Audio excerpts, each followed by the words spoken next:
После длительного запрета на территории республики с 15 сентября разрешена охота на зайца. Сейчас выдано около 8 тысяч лицензий, половина из них в городе Якутске.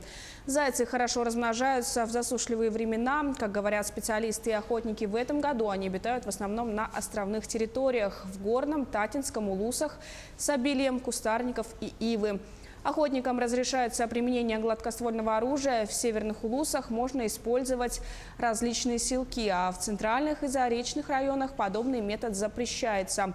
Также нельзя применять на охоте осветительные приборы. В 2007 году численность зайцев достигала 900 тысяч, а в данное время насчитывается около 300 тысяч.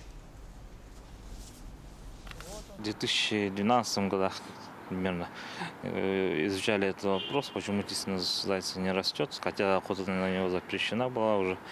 И со всех районов брали пробы, и в основном там у зайца были гельминты. Когда здоровье зайца ослабевало или вот сильные морозы в Якутске, вот тогда заяц из-за этих гельминтов умирал.